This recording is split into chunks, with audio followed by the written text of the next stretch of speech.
Okay, so our plan for the second half of our course is to discuss the basic theory of commutative Banach algebras, and then to apply it to the spectral theory of self-adjoint operators, or more generally, normal operators on the Hilbert space. And so the subject of today's lecture is the maximal spectrum.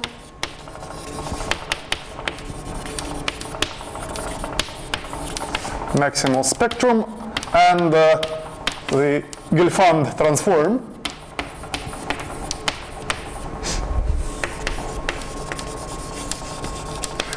For commutative Banach algebras.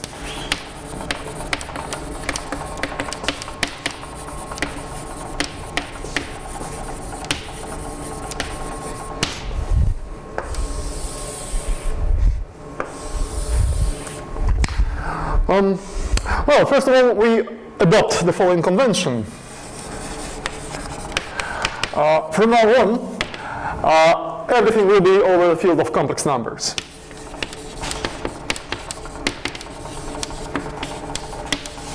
So our base field is the field of complex numbers, so all vector spaces, all algebras are considered over the complex numbers. As usual, by an algebra, I always mean associative algebra over the complex numbers.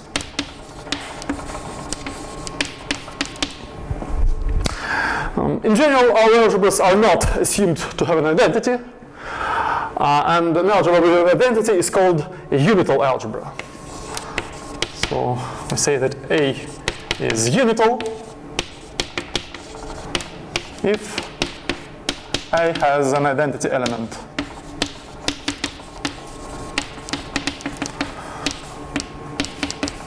The identity element will be usually denoted in this way. If A is unital, so some more notation, if A is unital, then the set of all invertible elements in A will be denoted by A cross.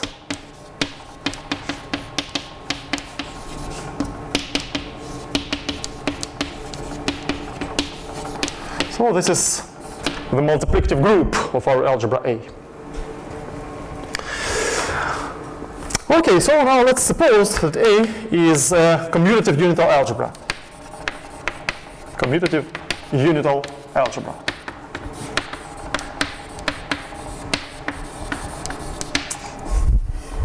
In fact, today all our algebras will be commutative and unital.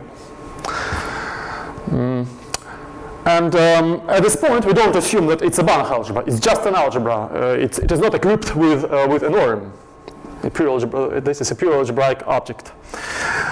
By definition, an ideal of our algebra, an ideal I in A, so we suppose that A is a proper ideal, so it's strictly smaller than A.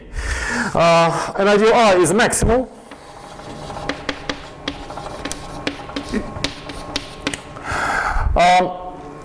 If it is not contained in a strictly bigger proper ideal.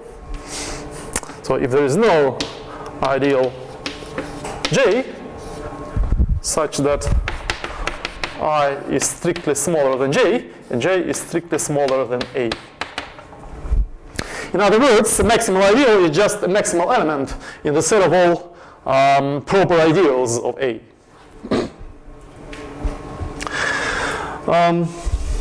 It's useful to look at this notion from a slightly different point of view. So here is a useful exercise. A proper ideal of A is maximal even only if the quotient of A modulo I is a field. This is a useful and simple algebraic exercise.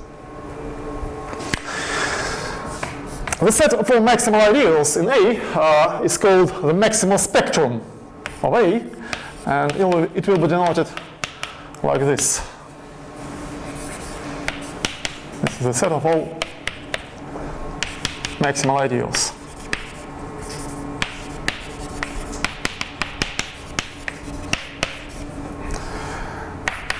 And this is the maximal spectrum.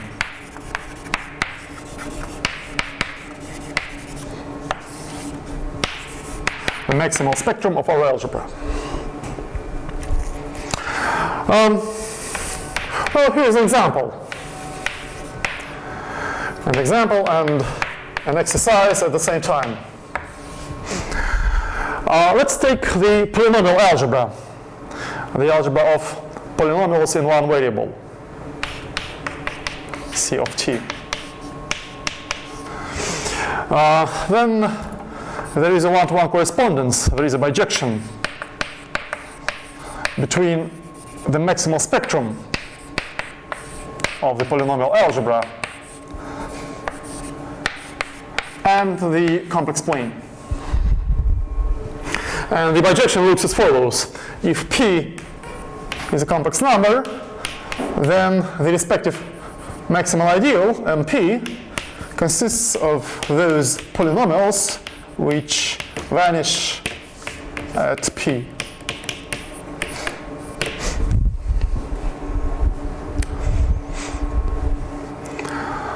In fact, a similar result holds for polynomial algebra in several variables, but it is not entirely trivial. It is based on Hilbert's Mulchstellen Satz. And for one variable, this is entirely elementary fact. It follows from the description of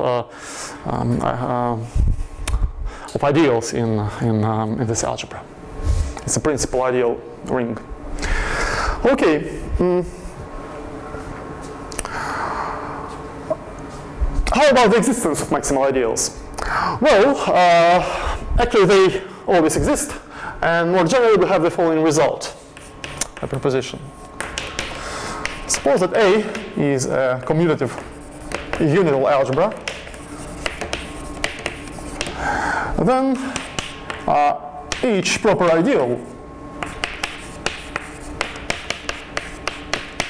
is contained in a maximal ideal.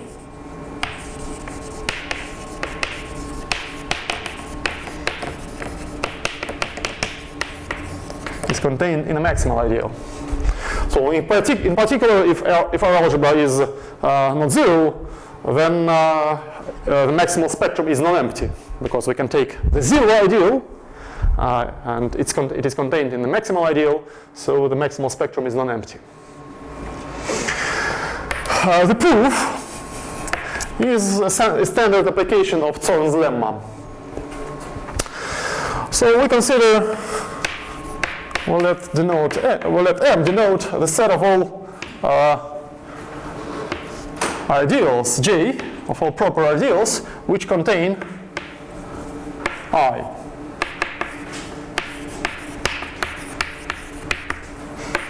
So I is contained in J, and J is properly contained in A.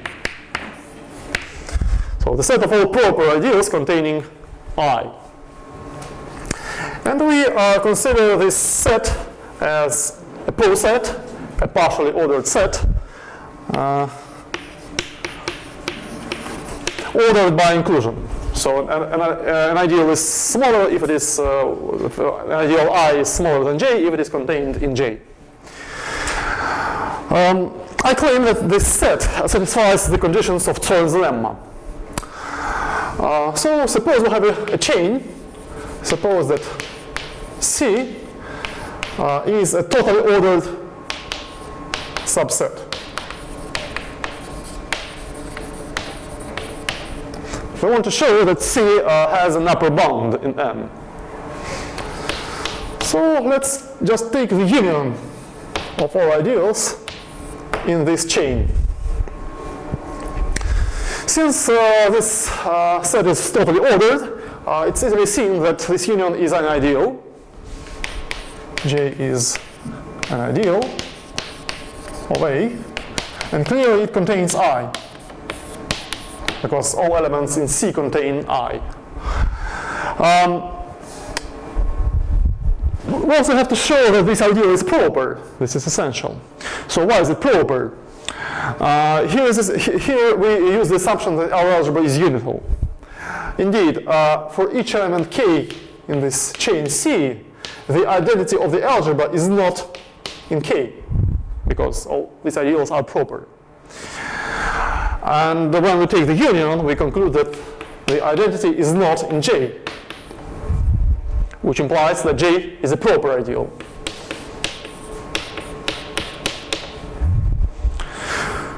So we see that J is an element of our set M. It has this property. And clearly J is an upper bound for C. J is an upper bound for C. So we see that each totally ordered subset of M has an upper bound in M. And now Zorn's lemma implies that M has a maximal element. And this is precisely the ideal we are looking for. This is a maximal ideal which contains I. Okay, so each ideal is contained in a maximal ideal, and as a corollary, the maximal spectrum is non-empty. By the way, it's essential here that our algebra is unital. So at the next lecture we will discuss non-unital algebras, and we will see that in general for non-unital algebras this result fails. Okay, now let's introduce another set which is closely related to the maximal spectrum. So let's recall the following definition. If A is any algebra, then by definition a character of A is an algebra homomorphism from A to the complex numbers, to the base field of complex numbers.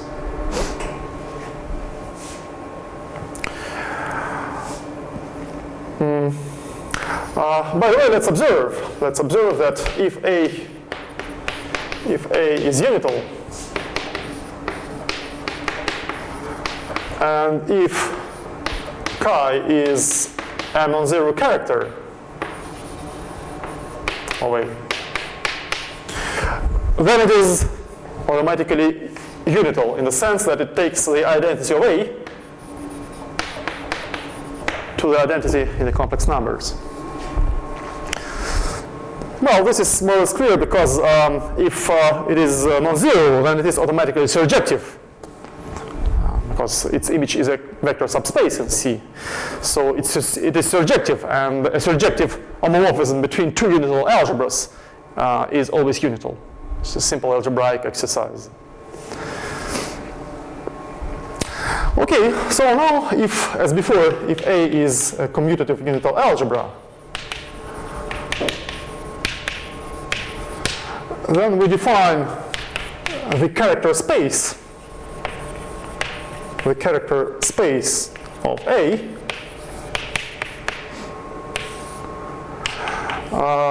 as the set A hat consisting of all non-zero characters.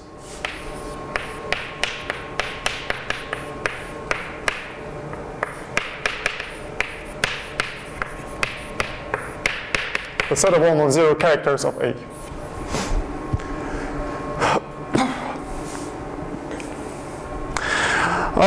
This set is actually closely related to the maximal spectrum, to the set of all maximal ideals.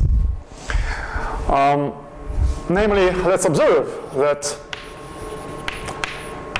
for each character, for each non-zero character of A, the kernel of this character is a maximal ideal.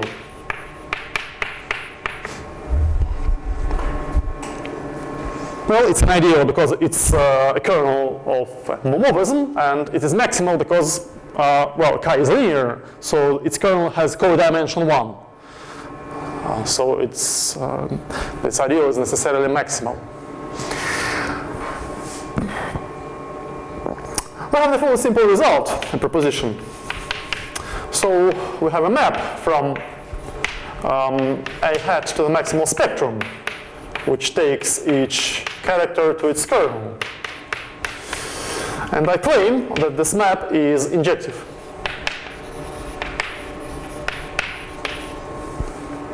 this map is injective.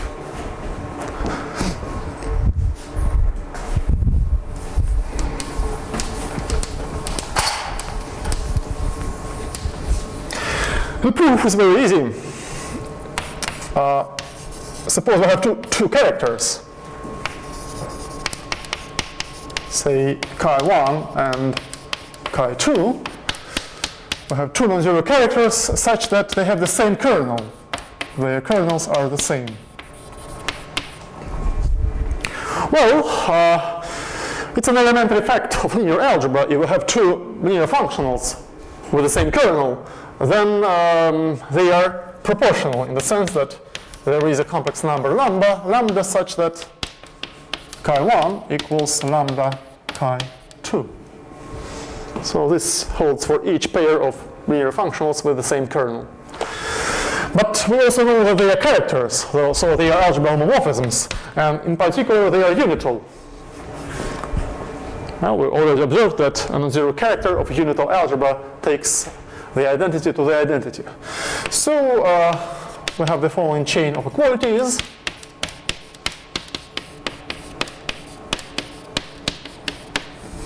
Which implies that lambda equals 1. Lambda equals 1, and so chi1 equals chi2. And this completes the proof. So the character space becomes a subset of the maximal spectrum. In some cases, this correspondence is bijective. Here's a couple of examples. Example and exercise at the same time. For example, if we again take the polynomial algebra in one variable,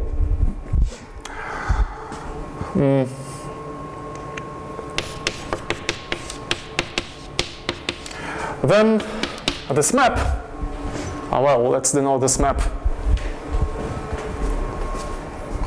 For example, star. So star is this map from A hat to the maximal spectrum.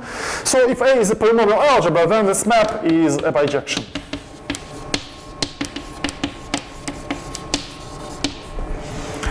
It's omitted from this exercise because it's clear from this formula that MP, this maximal ideal, is clearly the kernel of the evaluation map, which takes each polynomial f to f of p. Well, the evaluation map is a character, so MP is the kernel of a character, and so this map is a bijection. In fact, it can be shown that in fact this result extends to the polynomial algebra in several variables and to any finitely generated algebra. And indeed, this can be deduced from the Neustadt Satz.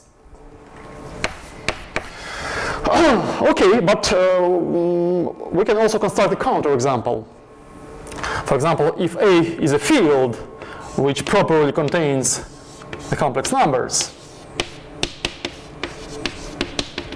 For example, if A is the field of rational functions in one variable, then the character space is empty. There are no characters. But the maximal ideal is not empty because the zero ideal is maximal. And so we see that in this case, our map is not a bijection. Actually, it is not surjective. It is not surjective.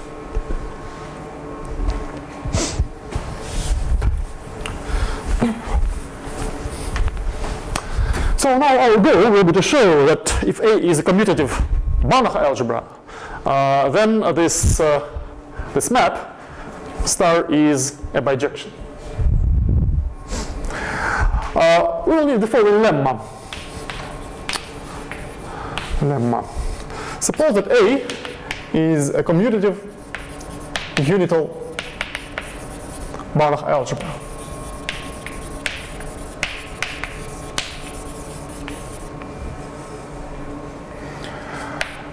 And suppose that A is a maximal ideal of A. I claim that I is closed in A.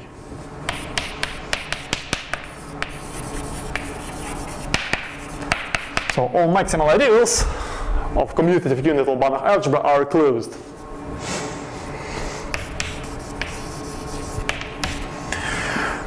So let's consider the closure of I. It's a simple exercise to show that the closure of any ideal is again an ideal.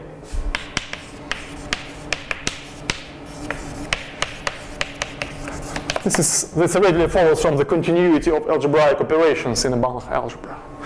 So the closure of an ideal is an ideal.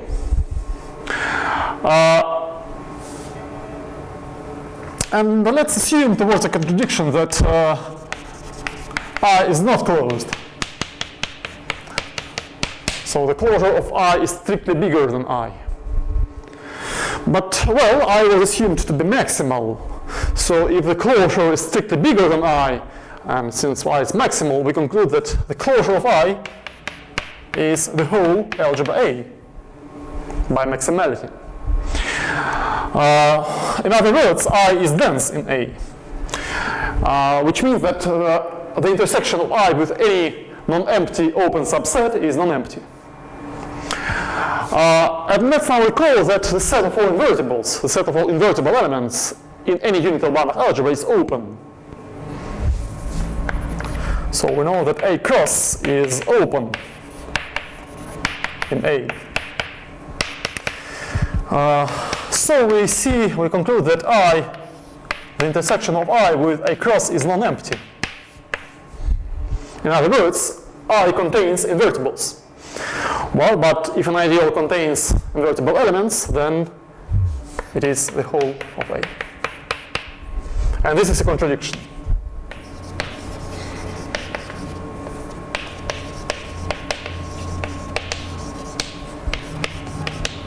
So I was assumed to be maximal ideal, and a maximal ideal is proper by definition.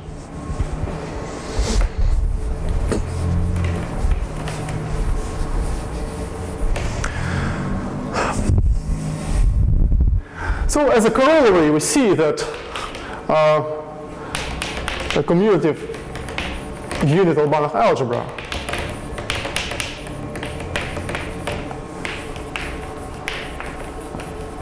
doesn't have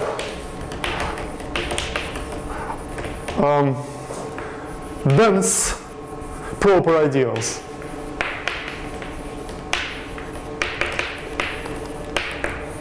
Doesn't have dense proper ideals.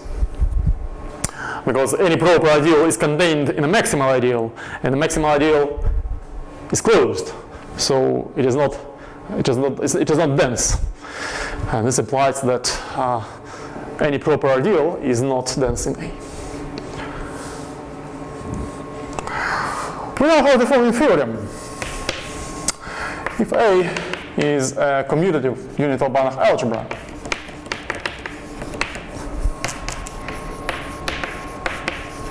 then this map from this proposition, the map from A hat with a maximal spectrum, which takes a character chi to its kernel, is a bijection.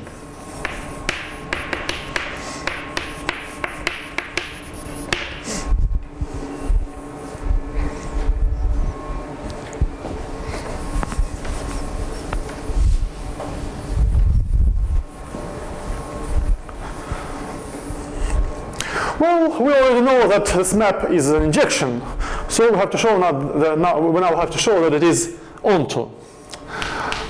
So we take any maximal ideal, I, in A, and we want to show that I is the kernel of some character of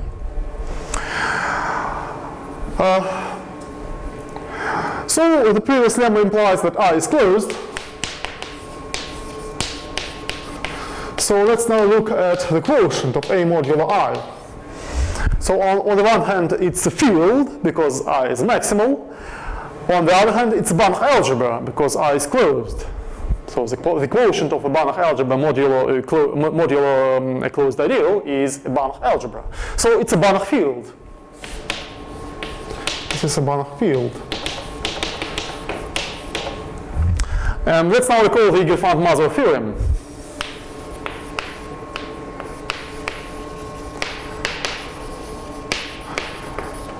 the Gelfand-Mazur theorem states that each Banach division algebra, in particular each Banach field, is isomorphic to the field of complex numbers. It is one-dimensional and is isomorphic to the field of complex numbers. So A modulo I is isomorphic to the complex numbers. And to complete the proof, let's look at the following picture. So we have the quotient map from A to A modulo I. This is isomorphic to the complex numbers. So the composition of these arrows is a character. And it follows from this picture that I is precisely the kernel of chi. And this completes the proof. So we have shown that each maximal ideal is a kernel of a character.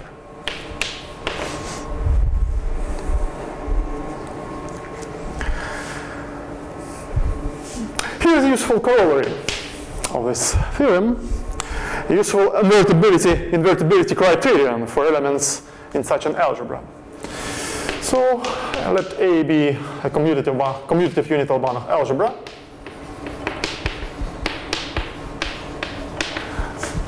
And let little a be an element in our algebra. So I claim that A is invertible.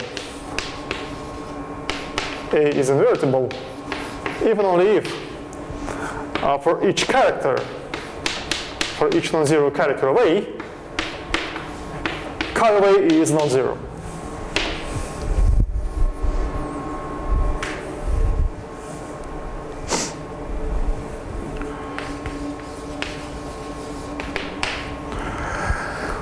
Well, first of all, let's observe that the left-to-right implication is trivial. The left-to-right implication is clear because chi is a unital homomorphism. And any unital homomorphism takes invertible elements to invertible elements. So this implies that chi of A is not zero.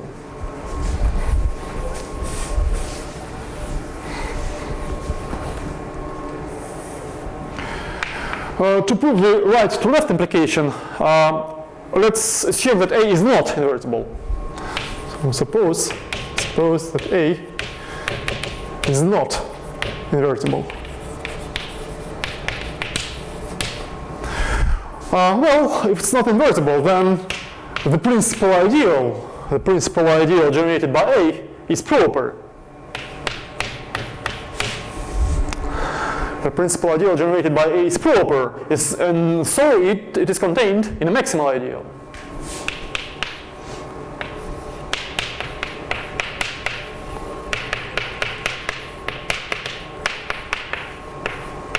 This ideal is contained in a maximal ideal. Well, but by the previous theorem, I is the kernel of a character.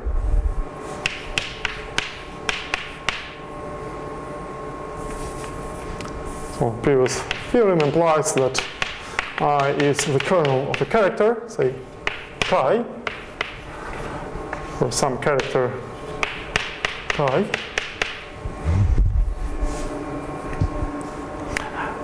And so this inclusion implies that chi of A is zero. So if A is not invertible, we have shown that there is a character which vanishes at A. And this completes the proof.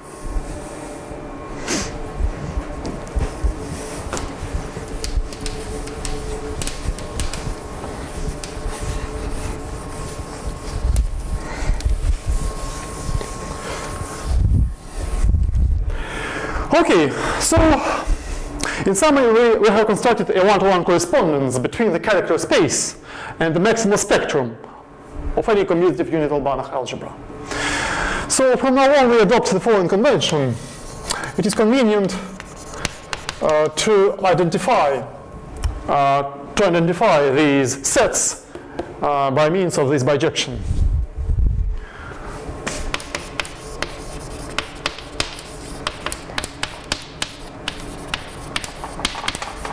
So in some situations, it is useful to think of points in the space as maximal ideals.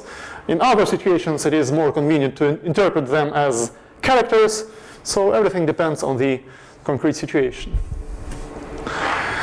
Our next goal will be to topologize this set and to make it into a topological space. Let's recall the following fact about Banach algebras.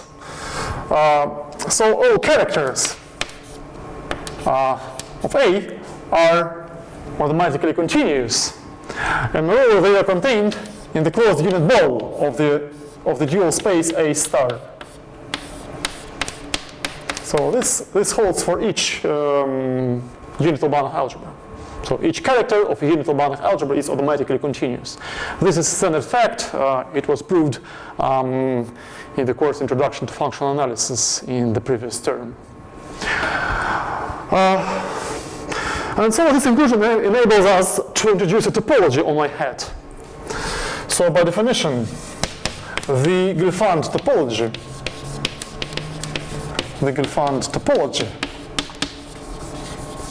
on a hat, which is identified with the maximal spectrum, is the restriction to a hat of the weak star topology,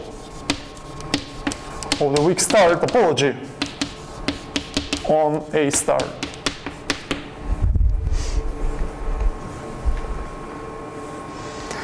So the maximal spectrum, or equivalent to the character space, is a topological space.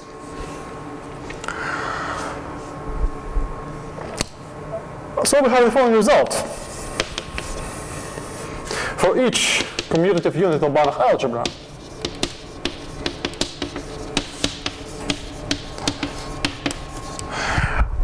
the maximal spectrum is compact and Hausdorff.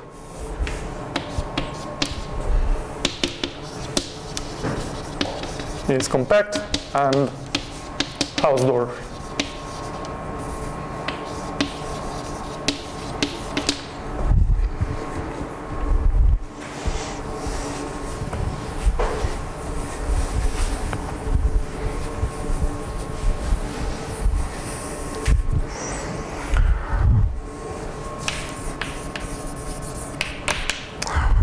Well, first of all, we know that the dual space A star equipped with the weak star topology is Hausdorff. It's a standard fact that the weak star topology is always Hausdorff.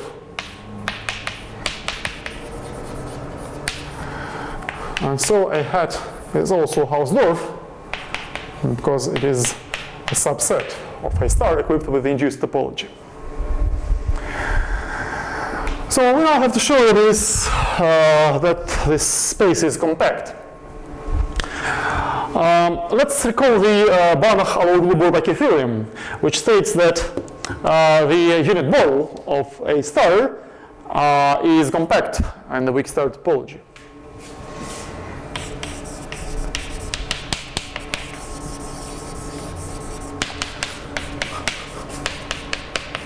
The unit ball of A star is weakly star compact.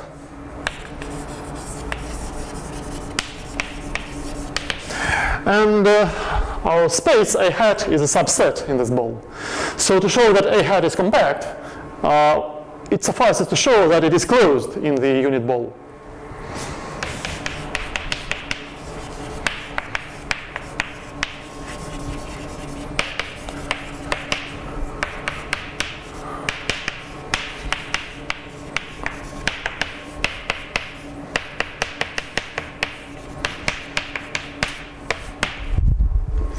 Well, why is it closed? To show that it is closed, let's take any two elements. We take any two elements in our algebra, say A and B, and consider the following maps, the following two maps from the unit ball of A star to the complex numbers.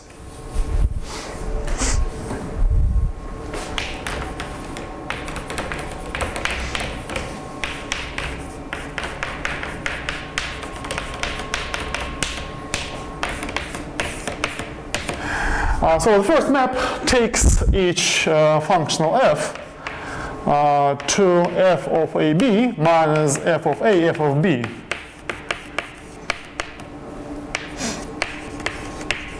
And the second map takes f to f of 1. So this is just the evaluation at the identity. I claim that they are continuous.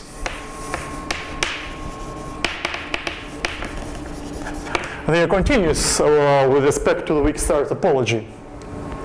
This is more or less clear because by the very definition of weak star topology, all evaluation maps from A hat to C are weak star continuous.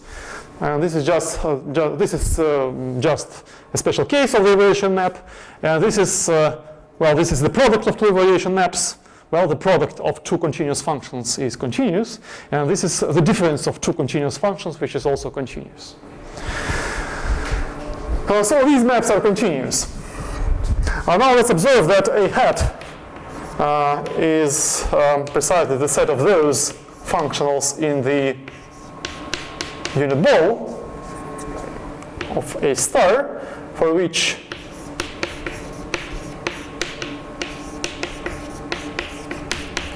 the first map here vanishes and f of 1 is 1.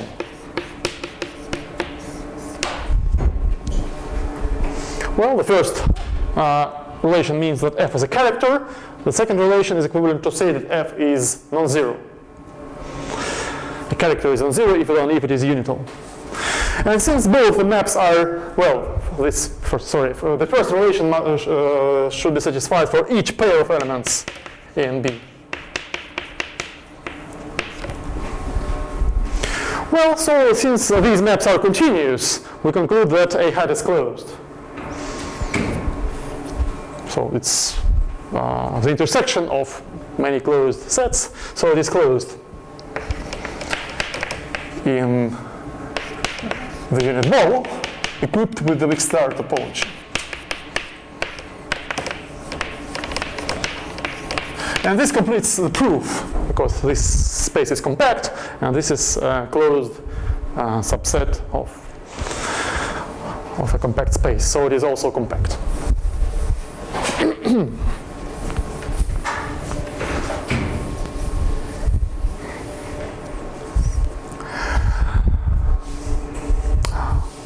Okay, so we see that the Gelfand spectrum, the maximal spectrum, equipped with the Gelfand topology, becomes a compact Hausdorff topological space. And now we are ready to introduce the notion of Gelfand transform of our algebra.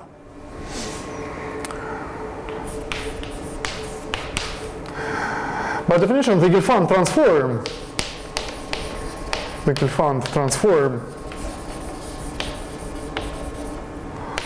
of an element A, little a in our algebra is the function A hat defined on the maximal spectrum.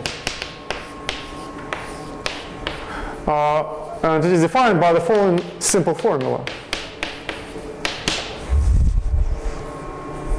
So A hat evaluated at x, well, we interpret here x as a character, and we just take x away, this complex number. So it's a function on the maximal spectrum.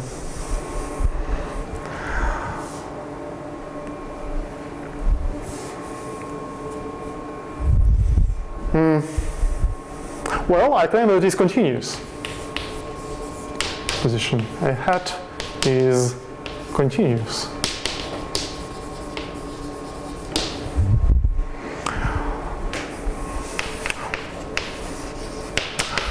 To show that this function is continuous, let's take the canonical embedding of A into the bidual A double star.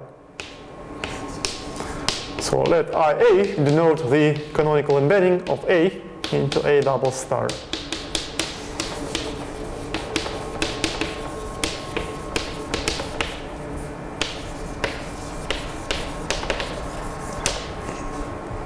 And let's recall that the image of this embedding consists precisely of weak star continuous linear functionals on A double star. So for each A and A, the image of this element in A double star is weak star continuous, weakly star continuous on A star. And moreover, all weakly star continuous functionals on A star come from elements of A. So this is one of the basic properties of a weak star topology. And more generally of any weak topology constructed out of a dual pair of vector spaces. Okay, and to complete the proof, we just observed that A hat is nothing but the restriction of I of A to the character space, just by the very definition of A hat. And that's it. So the restriction of a continuous function is a continuous function. Okay, so what we know from this construction is that to each element of our algebra, for each element of our algebra, we constructed a continuous function on the maximal spectrum. So we get a map from A to the algebra of continuous functions on the maximal spectrum. And this map has a special name. It is the Gelfand transform of our algebra. So by definition, the Gelfand transform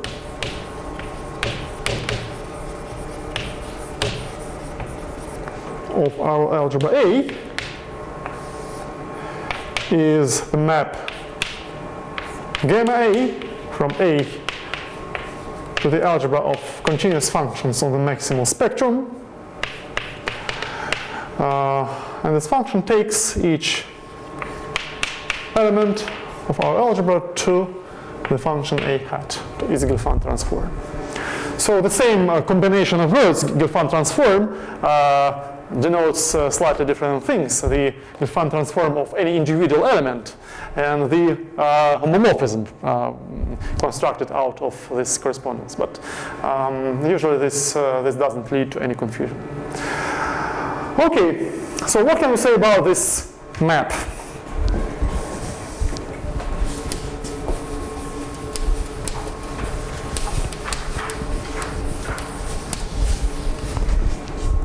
Well, we have the following theorem. So as before, we assume that A is a commutative unital Banach algebra.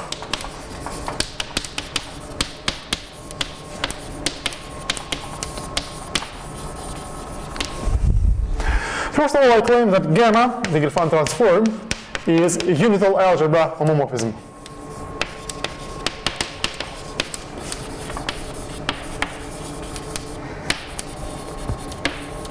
Unital homomorphism. Second, gamma is continuous. And moreover, the norm of gamma is 1. Well, except for a special case where our algebra is trivial, unless A is 0.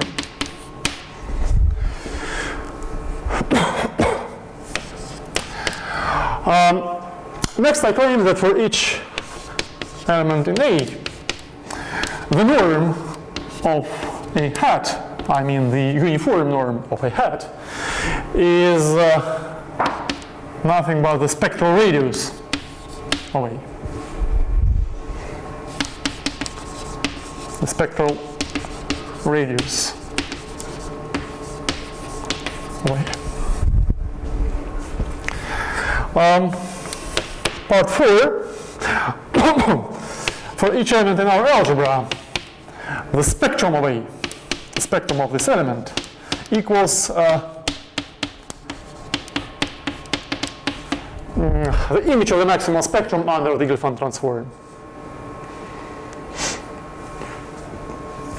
And finally, the kernel of our homomorphism of the Gelfand transform of A equals the intersection of all maximal ideals of our algebra. Equivalently, this is the intersection of the kernels of all characters.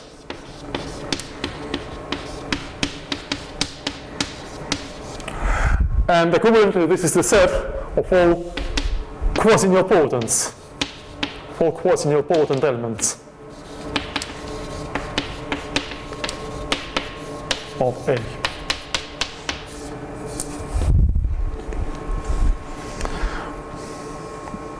By the way, let me recall that an element, so let me recall the definition, an element A of our algebra is quasi-nilpotent.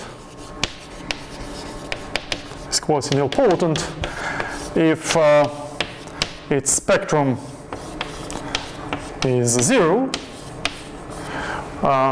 which equivalently means that the spectral radius is 0. And by the Gelfand formula for the spectral radius, this means that the norms or the powers of A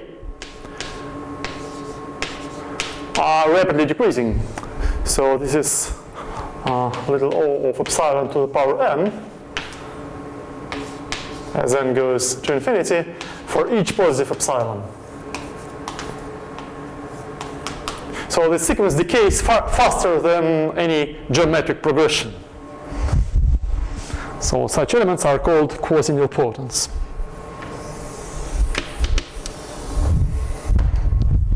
This is just a reminder about the terminology.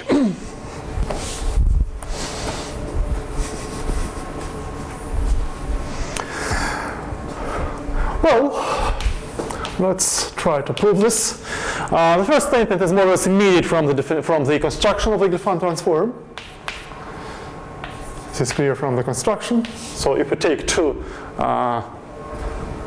elements of our algebra, A and B, and apply the Gelfand transform to their product, we get here chi of AB. Well, chi is a character, so this is chi of A multiplied by chi of B, x of A, sorry, x of A multiplied by x of B. That is, we have the pointwise product of the functions A hat and B hat. Now it will be convenient to prove part 4. Well, first of all, let's recall that the image of our compact space, in this case this is the maximal spectrum, under a hat is nothing but the spectrum of a hat considered as an element of the algebra of all continuous functions on the maximal spectrum. So this relation holds for each compact Hausdorff topological space, or actually for each Hubble topological space. The spectrum of continuous function is the spectrum of continuous function on topological space X is f of x. Part 4 means that the Gelfand transform is spectrum preserving. And we know that the unital homomorphism preserves the spectrum if and only if it takes non-invertibles to non-invertibles.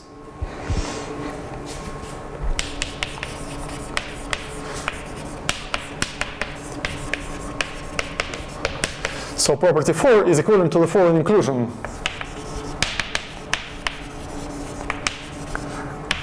Gamma takes non-invertibles to non-invertibles.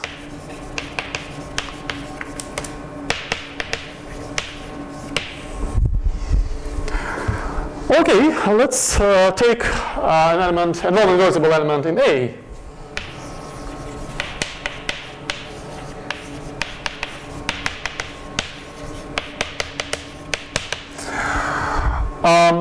And let's apply one of the previous results, which states that in this case there is a character which vanishes on A. So we have recently shown that in this case there is a character x of A such that chi of A, x of A is 0. X of A is 0. So in other words, we see that the Gelfand transform of A vanishes at x. And this means that A hat is not invertible in the algebra of continuous functions.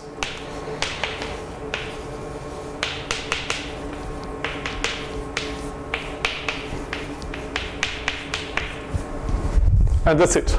So we have shown that gamma takes non-invertibles to non-invertibles, and this means precisely that gamma is spectrum preserving.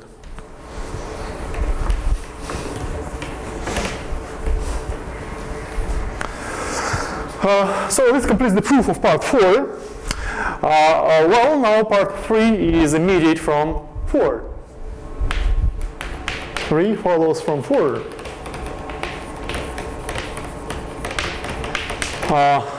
We just take the supremum of these two sets. So the supremum of this set is the spectral radius, and the supremum of this set is the uniform norm of A hat. And that's it. Now property 2. Well, actually property 2 follows from 3, because we know that for each element of A, the norm of A hat is the spectral radius. And we know that the spectral radius is less than or equal to the norm of A. So this inequality holds in any Banach algebra. And so this implies that the norm of gamma is less than or equal to 1. But on the other hand, gamma is unital. Gamma is unital. And so, since the norm of the identity element is 1, we conclude that the norm of gamma is 1.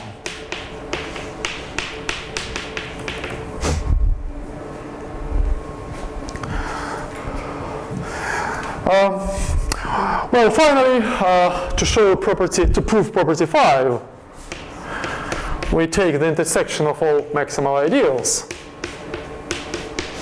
of A. So we know that each maximal ideal is the kernel of a character. So this equals the intersection of the kernels of all characters.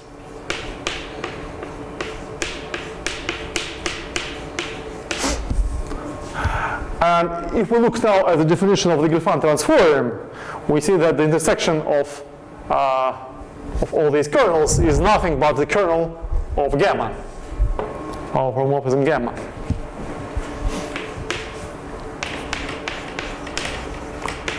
Just by the very definition of gamma.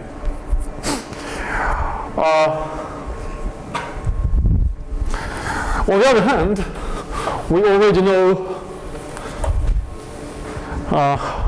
know property 3. So A is in the kernel of gamma if and only if this is 0.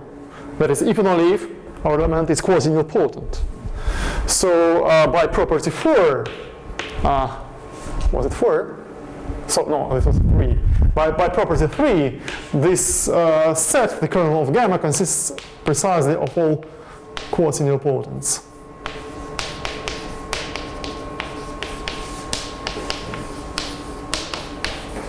Away.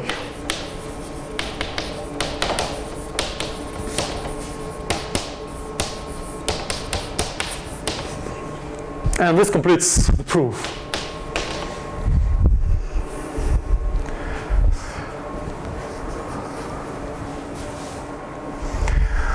Okay, by the way, this set, the intersection of all maximal ideals, has a special name. It is called the Jacobson radical way. And it is denoted usually by J of A.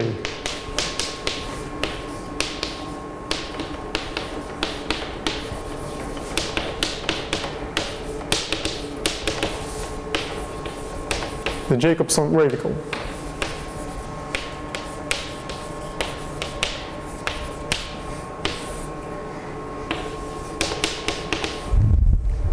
Actually, this definition makes sense for each commutative unital ring.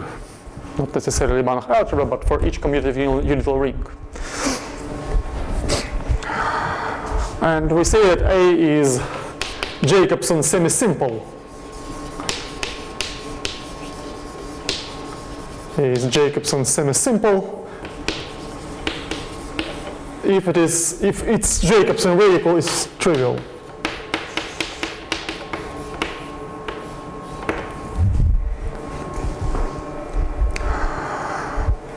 So it follows from our theorem that each Jacobson semi-simple commutative unit of Banach algebra is algebraically isomorphic to a subalgebra of the algebra of continuous functions on a compact Hausdorff topological space. Because if A is Jacobson semi-simple, then the Gelfand transform is injective, and it gives us an algebraic isomorphism between A and its image. But I'd like to stress that in general this isomorphism is not topological. So the norm, the original norm on A, can be strictly stronger than the supremum norm on the maximal spectrum. By the way, this notion, the notion of the Jacobson radical, can be compared with a notion of the nil radical, which is defined as the set of all nilpotents. So each nilpotent element is clearly quasi-nilpotent. So we see that the nil radical is generally, in the general case, the nil radical is a subset of the Jacobson radical. And there are some natural examples in which the nil radical is trivial, while the Jacobson radical is not.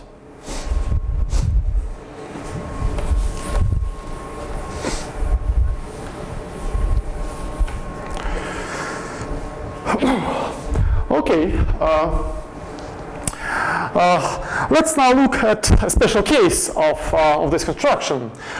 Namely, our next goal will be to look at the algebra of continuous functions on an arbitrary compact Hausdorff topological space, and to describe the Gelfand transform for this algebra.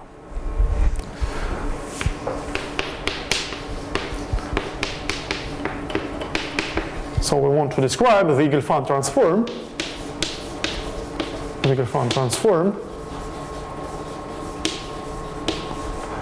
for the algebra C of X.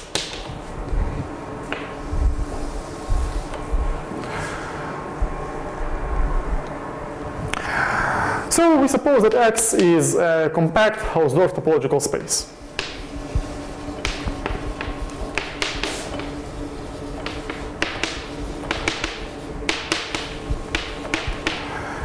So our goal, roughly our goal, will be to show that in some sense, in suitable sense, the spectrum of C of X is X itself, and the Gelfand transform is the identity map.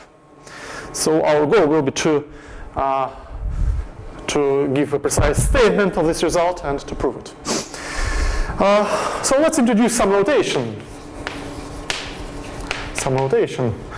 For each element X in our space, we let epsilon X denote the evaluation character, the evaluation map on C of X, which takes each function f to f of X. So clearly this is a character of our algebra. And let Mx denote the kernel of this character, that is the set of those functions which vanish at little x. We have the following simple but important lemma. For each proper ideal I of C of X, there is a point in our space such that I is contained in the maximal ideal Mx.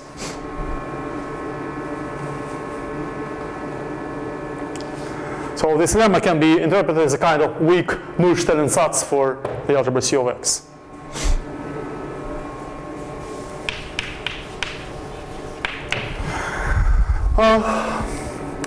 Well, let's assume the converse. Suppose that there exists, suppose that for each point in our space, there is a function fx in our ideal such that this function doesn't vanish at x. And let's try to deduce a contradiction from this assumption. Well, this function is continuous, so if it doesn't vanish at x, it doesn't vanish on the neighborhood of x. So there is a neighborhood ux of x such that fx of y is not zero for each y in this neighborhood.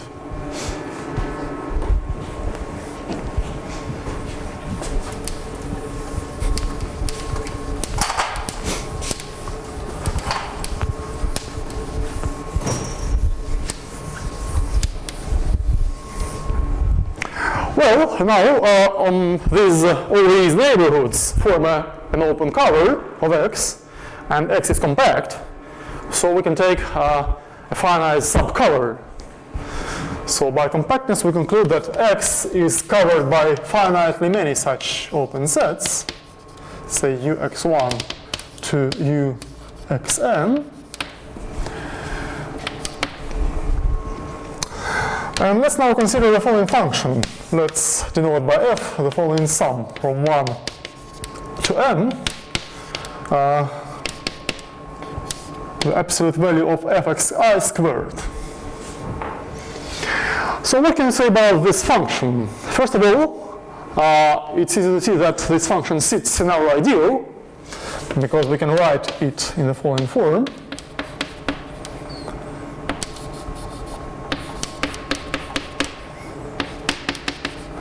So fxi bar, the bar denotes the complex conjugation by fxi. And since fxi is in the ideal, we conclude that the whole sum is in the same ideal. So f is an element of our ideal I, just because fx sits in I. On the other hand, by construction of this function, we see that each summand in the sum is strictly positive on the respective neighborhood. And since these neighborhoods cover our space, we conclude that the function is strictly positive. So f of y is strictly positive for each element in our space. Well, it is strictly positive, so f is an invertible element in the algebra of continuous functions.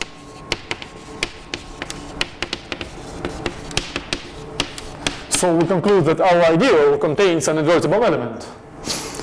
And this implies that I equals C of x. And this is a contradiction, because we assumed that I is a proper ideal.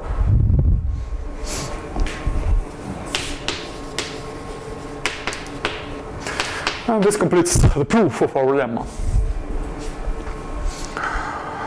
As a corollary, we now have a description of all maximal ideals of the algebra C of x. So we have the following corollary. The map from x to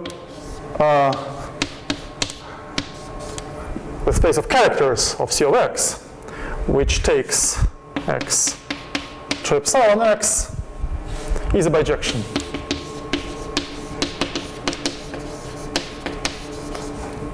Or equivalently,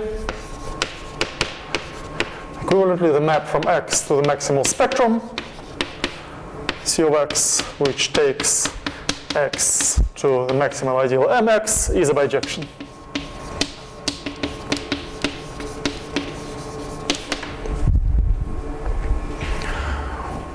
Well, these two statements are indeed equivalent, because we know that each maximal ideal is a kernel of the characters. So the maximal spectrum, there is a one-to-one correspondence between the maximal spectrum and the space of the character space. And the second statement here in brackets is an immediate corollary of our lemma, because if we assume in addition that this ideal is maximal, we conclude that these ideals are the same by maximality. So each maximal ideal is of the form mx for a suitable point x. Well, the only point which I didn't explain is the injectivity of this map. Well, the surjectivity follows from the lemma, and the injectivity follows from, well, this is standard fact of general topology, that the continuous functions separate the points of x. This is a special case of Urysohn's lemma. Well, so the injectivity follows from Urysohn's lemma.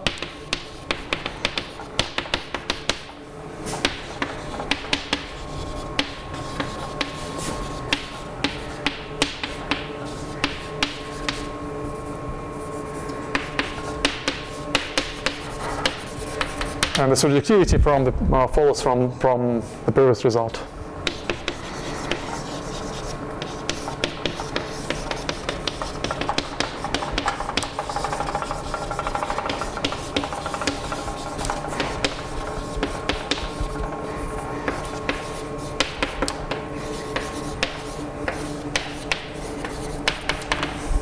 Okay. So our next goal will be to prove a stronger statement and to show that this map is not just a bijection, but it is actually a homeomorphism.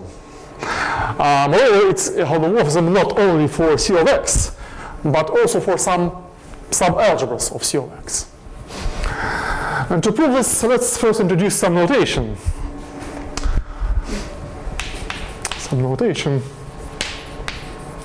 Suppose we have two compact Hausdorff topological spaces, x and y. Compact Hausdorff topological spaces. And suppose that f is a continuous map from x to y. Let's denote by f dot the map from C of y to C of x, given by the following formula. It takes each function f on x, on y, sorry, to the composition of phi and f.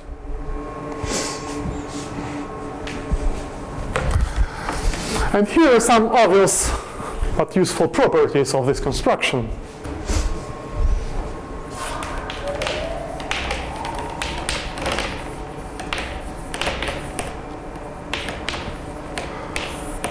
First of all, it regularly follows from the construction that f dot is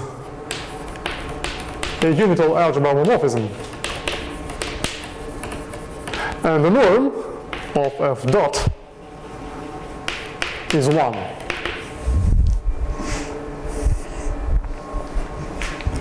Just because the supremum of this function, phi composed with f, is less than or equal to the supremum of phi. So the norm of f dot is less than or equal to 1, but since f dot is unital, we conclude that the norm of f dot is exactly 1. Second, if we have two continuous maps, say f from x to y and g from y to z, then if we take gf, then gf dot equals f dot composed with g dot.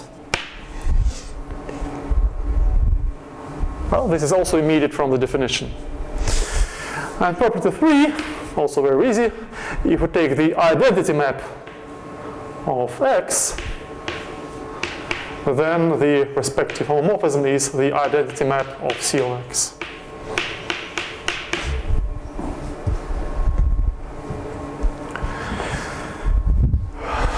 So in fact, these properties mean that this construction gives us a functor from compact Hausdorff topological spaces to commutative unital Banach algebras. A contravariant functor from compact spaces to commutative unital Banach algebras. Well, we'll discuss this functor, some details about this functor a bit later. And now let's prove the following result. Suppose that X is a compact Hausdorff topological space. Compact Hausdorff topological space. And suppose that A is a subalgebra in C of X. This is subalgebra such that the identity of C of X, that is the function which is identically 1, belongs to A. So these algebras have the same identity. And we suppose that A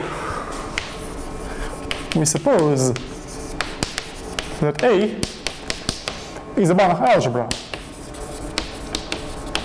It's a Banach algebra with respect to a certain norm.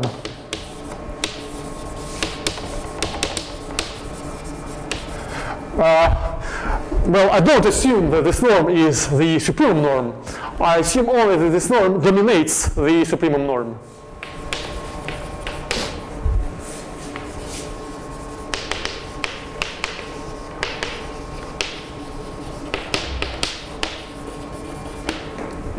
On X. So a typical example is the algebra of continuously differentiable functions on the closed interval. So its standard norm is the sum of the supremum norm of the function and of its derivative.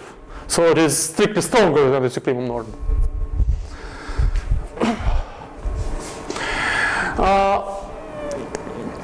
And let's also suppose that the following two properties are satisfied.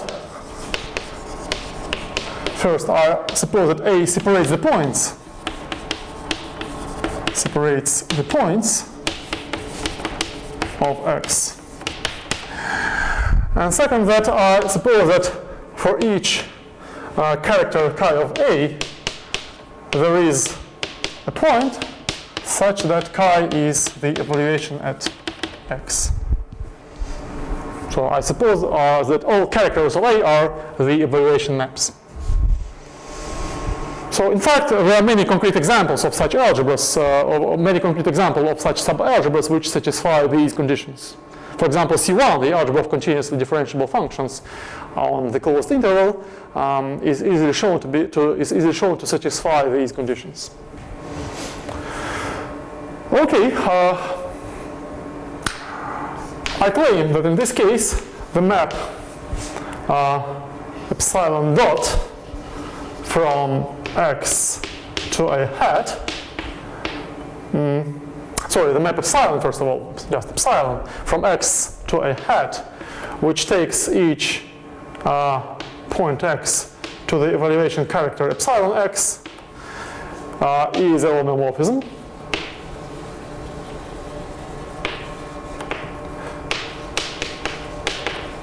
So the spectrum of A is identified with X.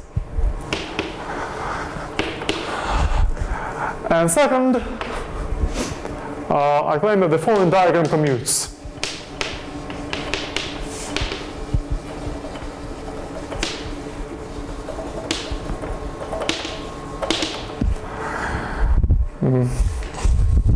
So here's the diagram.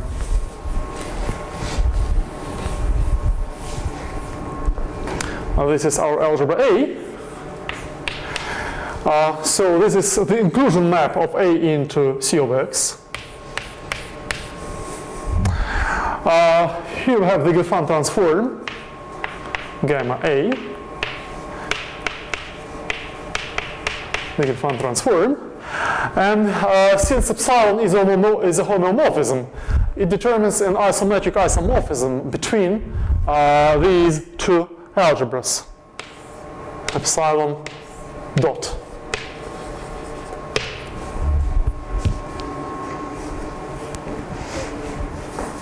By the way, well, so far we have this, these three observations on the blackboard. So let's observe that these properties 1, 2, and 3 imply that if F is a homomorphism, if F is a homomorphism, then F dot is an isometric isomorphism of Banach algebras.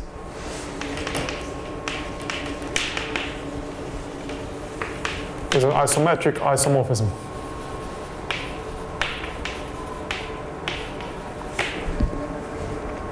well, it is an isomorphism, it is an algebraic isomorphism by properties 2 and 3. Well, each functor takes isomorphisms to isomorphisms. And it is isometric by property 1, because, its norm is 1, and the norm of the inverse map is also 1.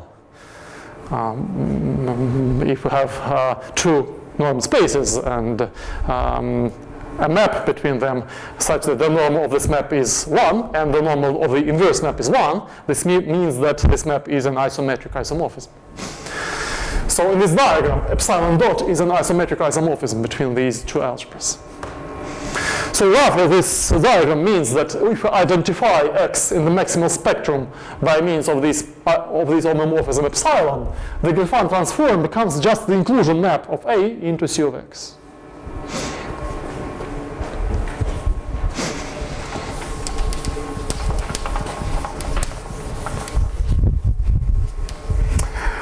Before we prove this result, let me formulate a simple lemma about the weak star topology. A lemma. Suppose that E is any topological vector space, and suppose that X is a topological space. And suppose we have a map phi from X to the dual space E star equipped with the weak star topology. I claim that such a map is continuous if and only if for each element V in E, the map, well, that's denoted by phi V, from X to the complex numbers, which takes X to phi of X evaluated at V, is continuous.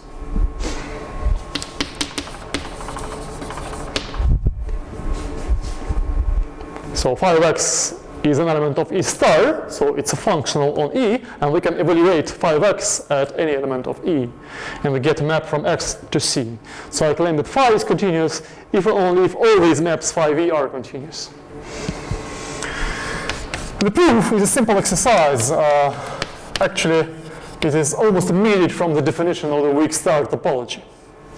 In particular, we can remember that the weak star topology is the restriction to E star of the product topology on the space of all functions on E. So now let's apply this lemma to the proof of our theorem.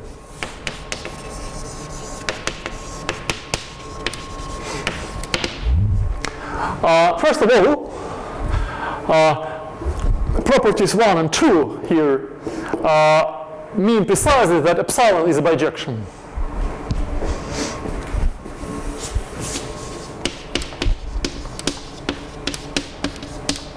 Epsilon is a bijection. Well, since more exactly, the statement that A separates the points means that epsilon is injective.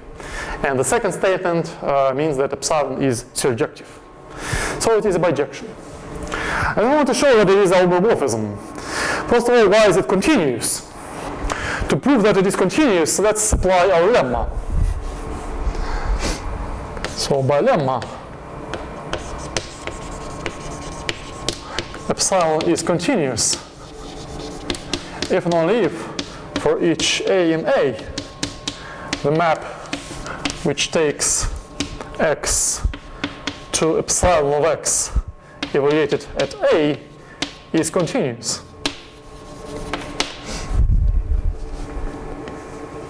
But epsilon of X evaluated at A is nothing but A of X.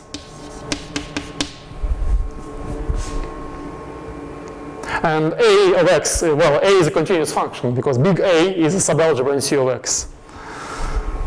So this property holds because A is contained in C of X. So we conclude that epsilon is continuous. Okay, epsilon is continuous, but we also know that both We also know that X is a compact Hausdorff topological space. A hat is a compact Hausdorff topological space. So this implies that epsilon is a homeomorphism. So X is compact. Max of A hat is Hausdorff. And this implies that epsilon is a homeomorphism.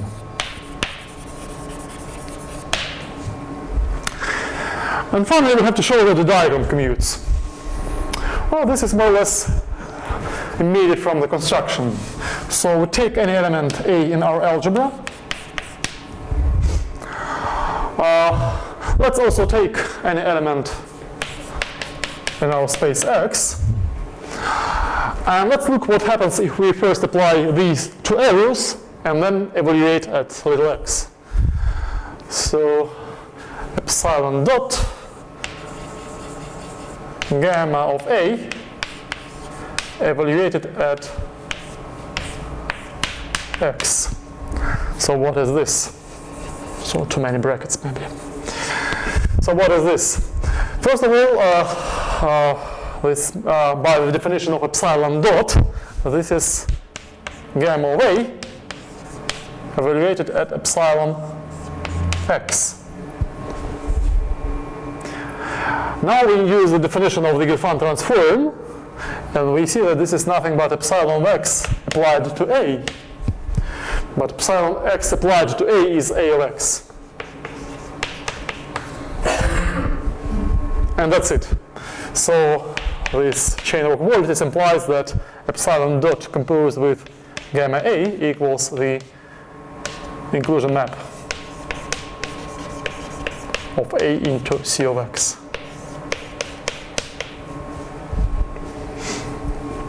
And this completes the proof.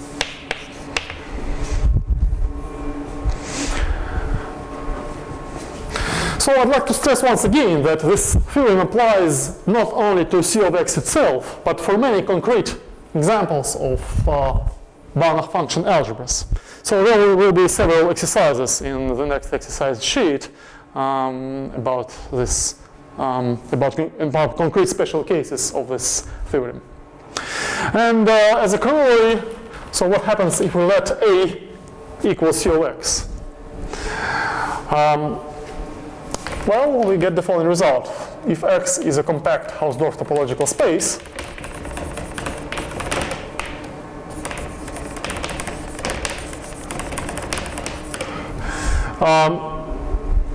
then the map epsilon dot, the map epsilon, first of all, the map epsilon from X to C of x hat, which is identified with the maximal spectrum of C of x, is a homomorphism.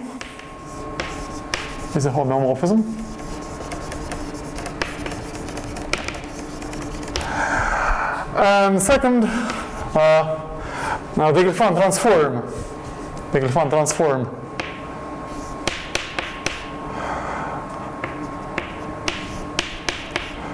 of this algebra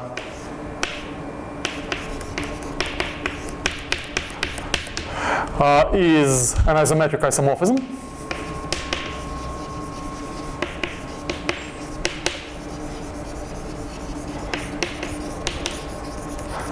And finally, the inverse of this map. The inverse of this map is nothing but epsilon dot.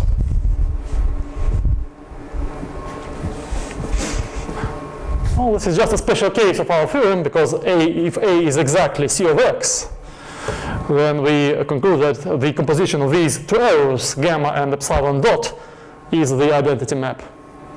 And since epsilon dot is an isomorphism, we conclude that this map is also an isometric isomorphism, and these two arrows are inverse to each other. So this is just a special case of our theorem. Okay. Thank you, that's all for today.